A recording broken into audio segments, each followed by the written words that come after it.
जय हिंद विद्यार्थी मित्रांनो, पोलीस अधीक्षक कार्यालय रायगड अलिबाग पोलीस शिपाई तसेच पोलीस शिपाई चालक या दोन्ही पदाची जॉईनिंग आलेली आहे। विद्यार्थी मित्रांनो बघून घ्या, जे विद्यार्थी पुढील भरतीची तयारी करतात किंवा मुंबईसाठी तयारी करतात की जॉईनिंग कशी होतात, काय काय डॉक्युमेंट्स लागतात आणि कशा प्रकारे तुमचे चारित्र पडताळणी वगैरे होते, संपूर्ण माहिती बघून घ्या। आणि जे रायगडसाठी असतील त्यांच्यापर्यंत हा नक्की व्हिडिओ शेअर करा। तर पहा, विषय बघा, पोलीस शिपाई भरती 2022-23 पोलीस शिपाई पदावर अस्थायी व तात्पुरत्या स्वरूपात नेमणुकीबाबत। आता प्रत्येकच भरतीमध्ये तात्पुरत्या स्वरूपात नेमणुकीबाबत लिहिलेलं राहते, कारण की सर्व काही अटी शर्ती वरच भरती होत असते। तर बघा आदेश, बघा आदेश इथे लिहिले आदेश। रायगड जिल्हा पोलीस घटकात सन 2022-23 मध्ये रिक्त असलेल्या 391 पोलीस शिपाई, त्यामध्ये 9 बॅट्समन पदे समाविष्ट पदाकरिता पोलीस भरती प्रक्रिया आयोजित करण्यात आली होती। सदर पोलीस भरती दरम्यान लेखी परीक्षा व मैदानी चाचणीमध्ये गुणानुक्रम सामाजिक व समांतर आरक्षणानुसार खालील नमूद पुरुष व महिला उमेदवारांची पोलीस शिपाई पदासाठी निवड झालेली आहे।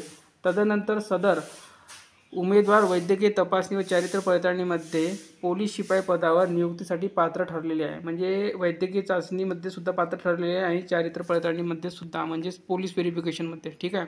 महाराष्ट्र पोलीस नियमावली 1999 भाग 1 नियम क्रमांक 63 मध्ये दिलेल्या अधिकारानुसार खालील नमूद उमेदवारांना रायगड पोलीस घटकाचे आस्थापनेवर पोलीस शिपाई गट क या संवर्गात 7व्या वेतन आयोगातील सुधारित वेतन मॅट्रिक्समधील वेतन स्तर S7 21,700 ते 69,100 व विशेष वेतन 750 अधिक नियमानुसार अनुज्ञेय भत्ते या वेतन संरचनेतील 21,700 या प्रारंभिक वेतनावर पोलीस मुख्यालय अलिबाग रायगड येथे 28/9/2024 पासून खालील अटी व शर्तीच्या अधीन राहून अस्थायी व निव्वळ तात्पुरत्या स्वरूपात नियुक्ती करण्यात येत आहे।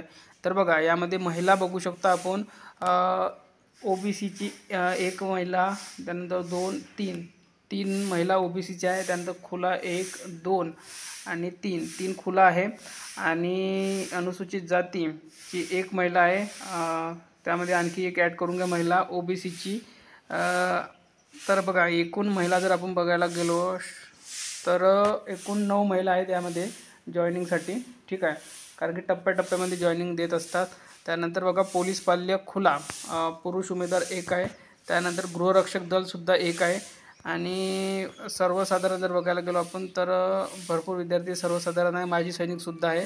म्हणजे एकूण बघायला गेलो आपण तर 44 पुरुष आणि महिला उमेदवार टोटल पकडले आपण तर 44 उमेदवारांना जॉईनिंग देत आहे।